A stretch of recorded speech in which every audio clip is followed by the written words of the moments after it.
Selamat pagi Bapak Ibu, salam patunggilan, tentrem rahayu saking Gusti nunggilo panjenengan sedaya. Ibu Bapak Saudara, kita bertemu lagi dalam doa pagi, dalam suasana pagi yang cerah ini. Puji syukur kepada Tuhan kita masih diberikan kemampuan untuk menjalani kehidupan sehari-hari. Teristimewa pagi ini, maka marilah kita bersama-sama menghadap Tuhan, kita sowan kepadanya dengan kita siapkan hati kita mengambil saat teduh. Kebaktian kami pagi ini kami lakukan di dalam nama Allah Bapa, Sang Pencipta dan Pemelihara kehidupan. Kasih karunia Tuhan Allah Bapa, damai dan cinta Yesus Kristus, kuat kuasa Roh Kudus mengalirlah dalam hidup saudara-saudara. Amin. Mari memuji Tuhan dari nyanyian Kidung Jemaat nomor 413. Kidung Jemaat 13 bait 1. Allah Bapa Tuhan.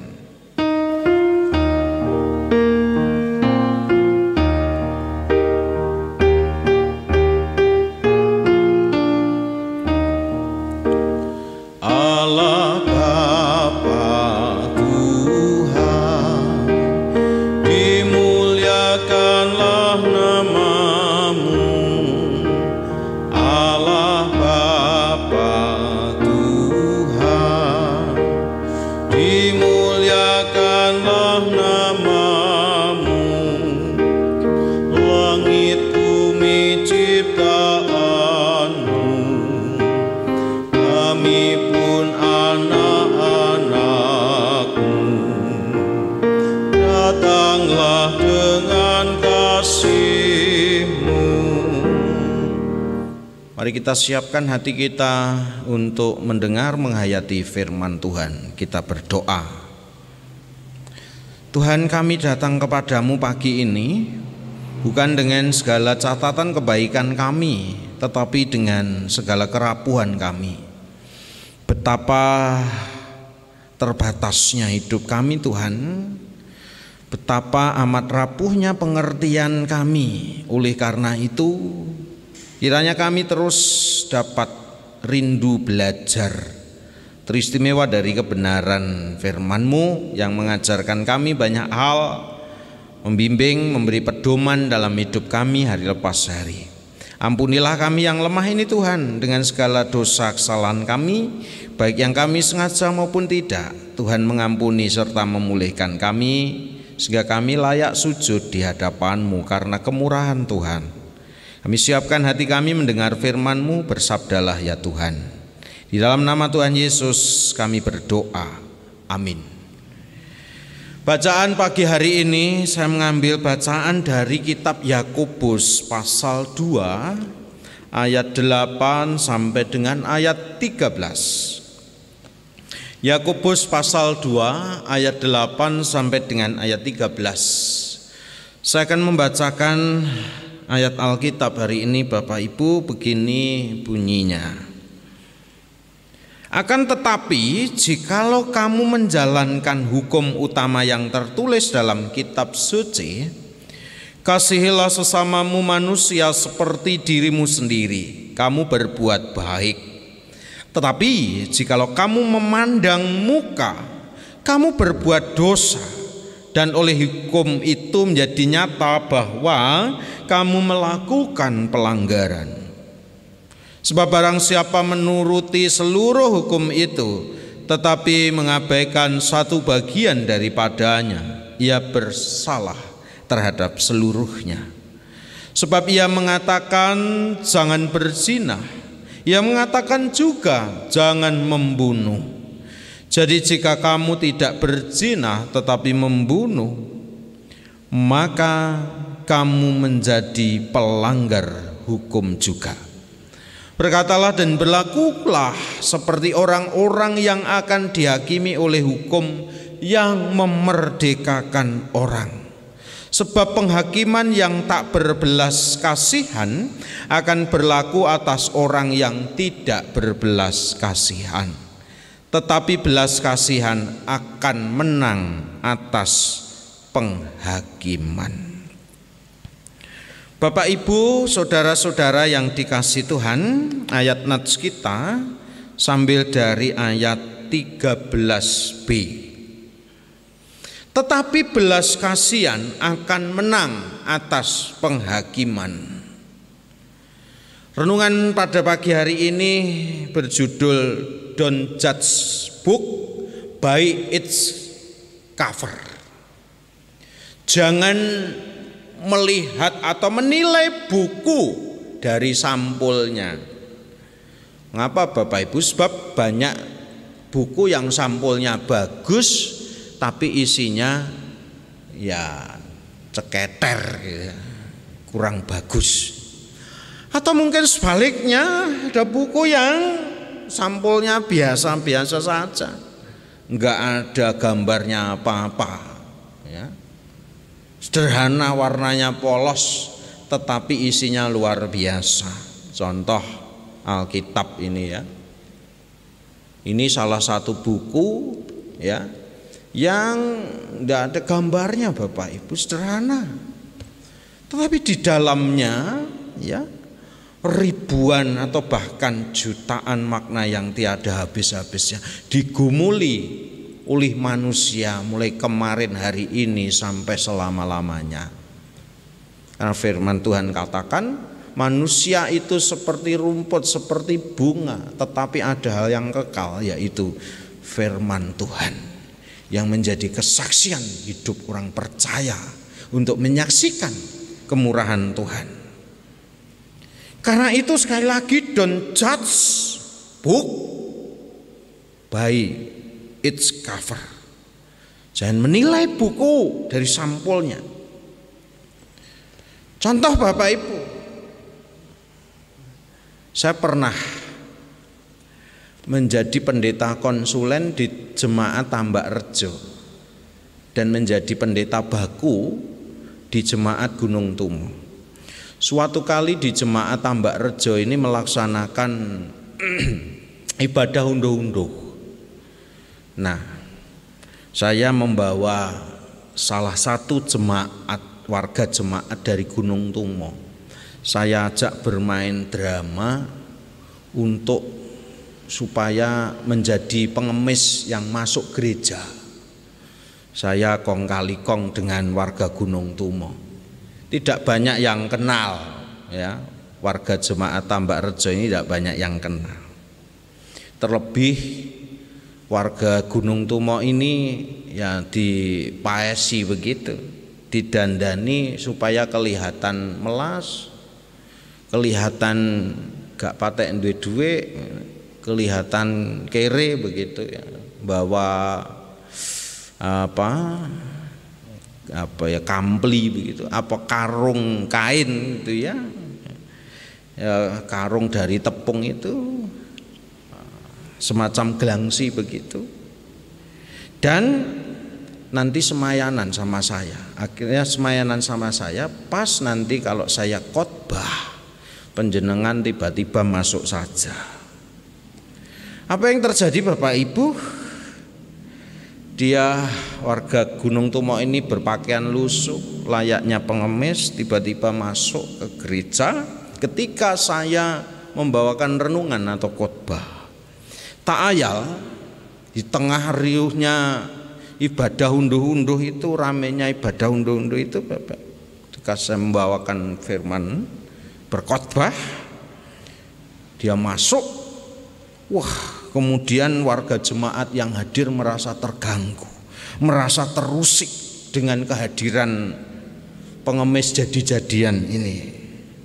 Beberapa anggota majelis jemaat berdiri Bapak Ibu, merasa harus mengamankan orang yang dianggap pengemis itu. Ya, mereka tidak tahu bahwa ini adalah warga jemaat saya di Gunung Tumo. Dan mereka tidak tahu bahwa ini adalah skenario saya yang semayanan atau janjian dengan orang yang berperan sebagai pengemis itu. Jadi yang tahu hanya saya dan dia dan Tuhan. Ibu bapak yang dikasih Tuhan, yang terjadi kemudian banyak orang kecelek. Mengapa bapak ibu? Karena memandang muka, memandang praupane wong gak duwe dhuwit mlebu gereja, nggawa goni bawa semacam gelangsi atau karung bisa, pakaiannya lusuh dan seterusnya. Ibu bapak saudara yang dikasih Tuhan, pengantar atau ilustrasi ini mau kita kaitkan dengan kehidupan sehari-hari, bahwa banyak orang salah menilai orang lain. Mengapa banyak orang salah menilai orang lain? Karena kadang-kadang orang itu terlalu cepat menilai baik dan buruk. Wong iku lho sombong, tahu ketemu aku blas gak nyopo,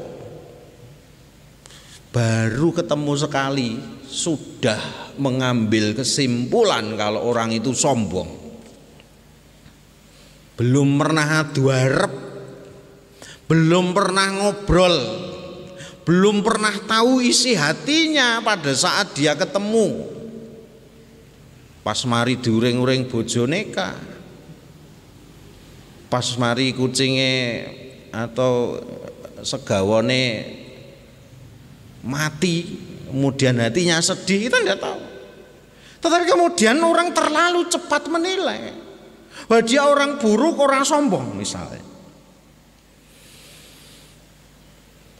Orang juga salah menilai orang lain karena seringkali orang terlalu mudah percaya, atau sebaliknya terlalu sulit untuk percaya kepada orang karena penilaian yang salah. Yang menipu dipercaya, yang jujur malah orang dipercaya.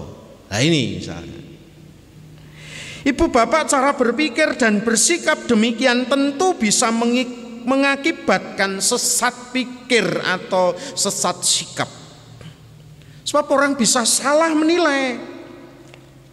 Cenderung orang itu menilai kepribadian orang kalau dia sudah salah pikir atau sesat pikir, sesat sikap. Orang kemudian menjadi punya kepribadian spekulatif atau subjektif. Maksudnya spekulatif itu apa? Menilai tidak berdasarkan data, menilai tidak berdasarkan kenyataan yang ada, tetapi menilai berdasarkan ya rasa atine awake dhewe. Menilai berdasarkan seneng gak seneng, like and dislike, subjektif juga. Tidak berdasarkan kebenaran yang sesungguhnya, tetapi berdasarkan ya kegegabahan penilaian dari dirinya sendiri. Nah,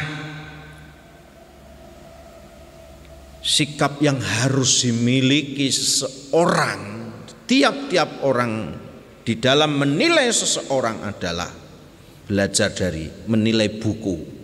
Don't judge book by its cover. Jangan menilai buku hanya dari sampul luarnya saja. Mengapa Bapak Ibu? Karena penampilan orang itu bisa menipu atau bahkan sering menipu. Bisa jadi perilaku seseorang itu ya dibuat-buat. Untuk apa? Untuk mengecoh orang lain. Gayane dasian, klambine dilebokne sabukan siset, celanane nggih dari kain yang halus, kacamataan paling mboten kados kula ngaten ya. Nyedak-nyedak uang. Banyak orang percaya tibake copet misalnya. Ngaco karo mepet-mepet. Lek ora mepet ora iso ngaco, jenenge copet nggih. Kudu mepet. Salah orang menilai. Dipikir pejabat, ini terhormat. Ini orang baik, orang jujur. Bareng rogo-rogo dompet. Loh, dompetku nang ndi niku? Nah, bareng diundang tambah melayu adoh Bapak Ibu.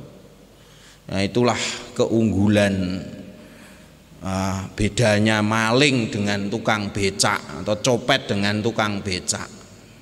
Tukang becak diceluk niku cak langsung moro gitu. Tapi nek copet pet, wah kabur Bapak Ibu. Bapak Ibu Saudara, firman Tuhan pagi ini sebagai surat pastoral, surat Yakobus ini mengkritik pola tindak seseorang yang memandang atau menilai seseorang berdasarkan apa yang tampak lahir. Sehingga judul perikop ini LAI memberikan judul jangan memandang muka. Bukan berarti lalu dibalik, pandanglah belakangnya misalnya loh. Kau oleh nyawang dodone, nyawang gegere. Sebab Bapak Ibu, kalau orang mendasarkan penilaian pada apa yang tampak secara lahiriah, apa sing ketok melok-melok, itu justru seringkali menjadikan seseorang salah. Menjadikan seseorang malah bertentangan dengan ajaran Tuhan. Tindakan demikian menurut Yakobus bagaikan menjadi hakim dengan cara berpikir yang jahat bagi sesama manusia.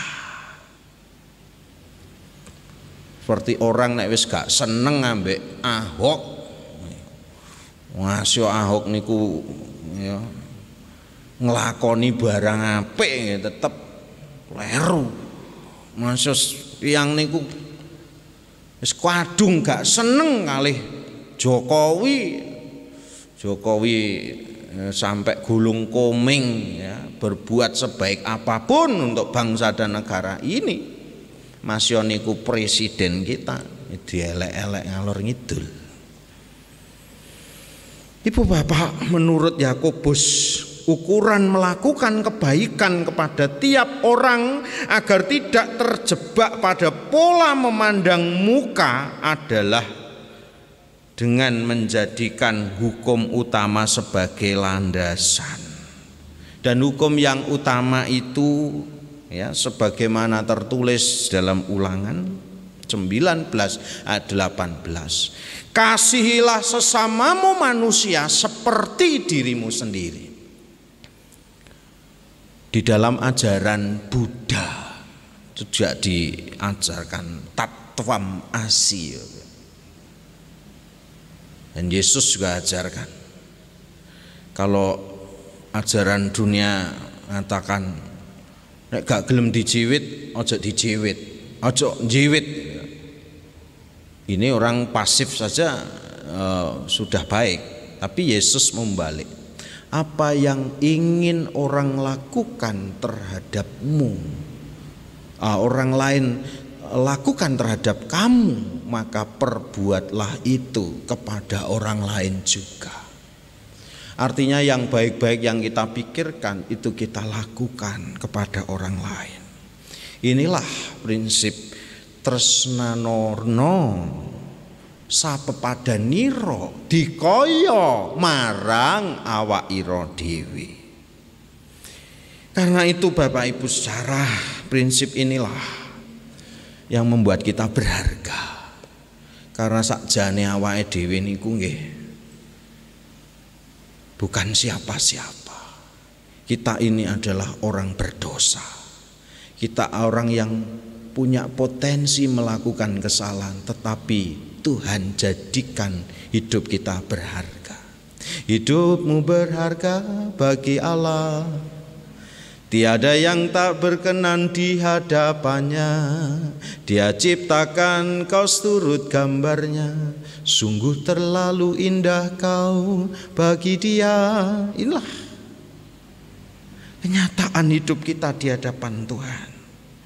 Mari ibu bapak saudara melakukan perbuatan iman kepada Tuhan kita dengan belajar terus mengasihi orang atau bahkan semua orang tanpa harus melihat siapa mereka. Kita tunjukkan bahwa kita adalah orang-orang yang juga dikasihi Tuhan, di mana Tuhan juga tidak melihat apakah kita berdosa atau tidak. Ingatlah bahwa iman kita kepada Tuhan Yesus Kristus mari kita amalkan dengan tidak begitu saja memandang muka, sama seperti Tuhan mengasihi kita apa adanya. Kahanan donya iku ora langgeng, mula aja ngegungake kasugihan lan drajatira, awit samangsa ana wolak-walik ing jaman ora padha kisinan. Amin. Mari bersyukur kepada Tuhan dengan kita bersama-sama mengaturkan persembahan kita. Kita iringi dengan nyanyian lagu dari PKJ 264 bait 1, apalah arti ibadahmu.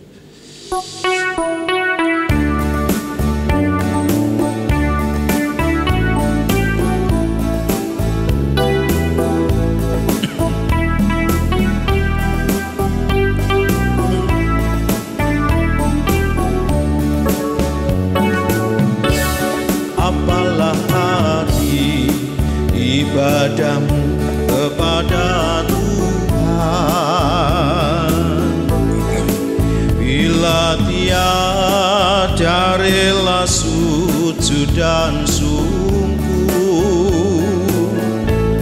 apalah arti ibadahmu kepada Tuhan, bila tiada hati tulus dan sungguh. Ibadah sejati jadikanlah persembahan, ibadah sejati kasihlah sesamamu, ibadah sejati yang berkenan bagi Tuhan, jujur dan tulus ibadah murni bagi Tuhan. Mari kita berdoa. Bapa, terima kasih atas kasih-Mu yang tidak melihat siapa kami sebelumnya.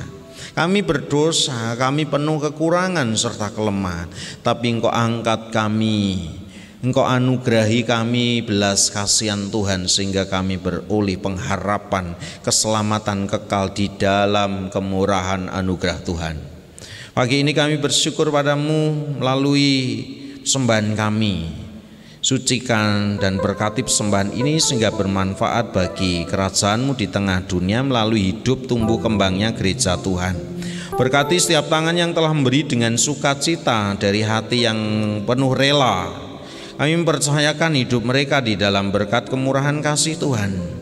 Kami berdoa untuk anak-anak-Mu ya Tuhan, mulai dari anak balita, pratama, madya, remaja, pemuda, para orang tua, para adiyuswa, semua kami serahkan di dalam pimpinan kasih Tuhan. Kau berkati masa depan mereka, cita-cita mereka, harapan mereka. Yang studi Tuhan berkati perjuangannya, ketekunannya.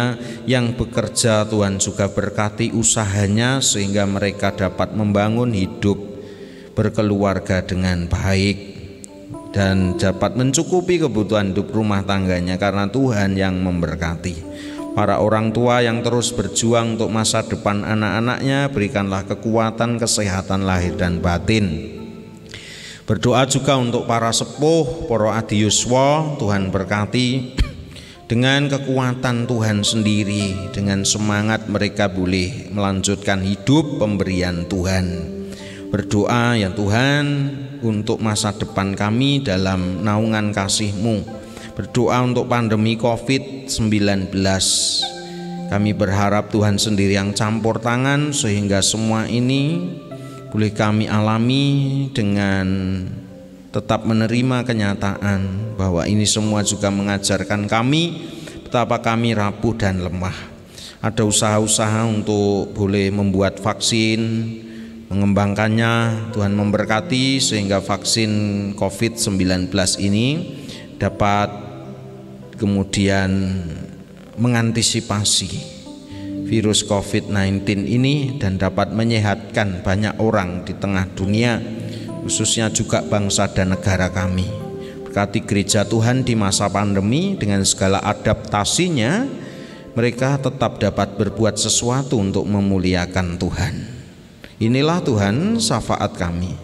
Kami serahkan doa pergumulan kami sebagai pribadi, sebagai keluarga, sebagai bangsa, sebagai bagian dari gereja. Kami serahkan sepenuhnya dalam nama Tuhan Yesus. Haleluya, amin. Bapak Ibu, kita bersama akan mengakhiri doa pagi ini dengan memuji Tuhan dari nyanyian Kidung Jemaat 413, bait yang pertama. Kita nyanyikan, Tuhan pimpin anak-Mu.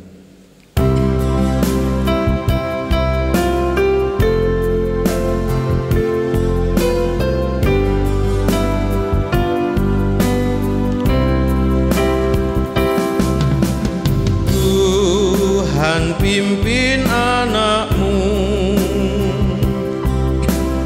agar tidak tersesat,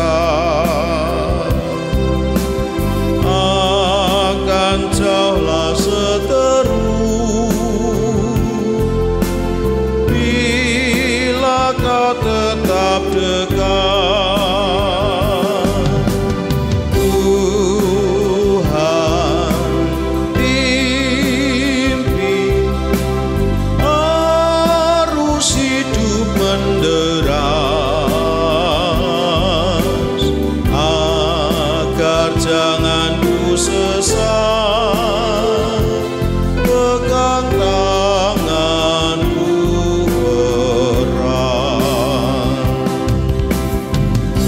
Mari Bapak Ibu kita menerima berkat dari Tuhan.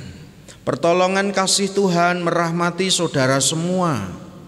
Damai sejahtera Yesus Kristus melingkupi kehidupan hamba-hambanya. Kuasa Roh Kudus memberikan hikmat, kepenuhan, akal budi pengertian, serta kearifan di dalam menjalani kehidupan sehari-hari. Berkat Tuhan menaungi, mengiring perjalanan hidup Bapak Ibu Saudara semua, hari ini, esok, sampai selama-lamanya. Haleluya, amin. Demikian Ibu Bapak Saudara, doa pagi kita telah selesai. Selamat beraktivitas, selamat pagi, Gusti berkahi. Salam patunggilan, matur nuwun.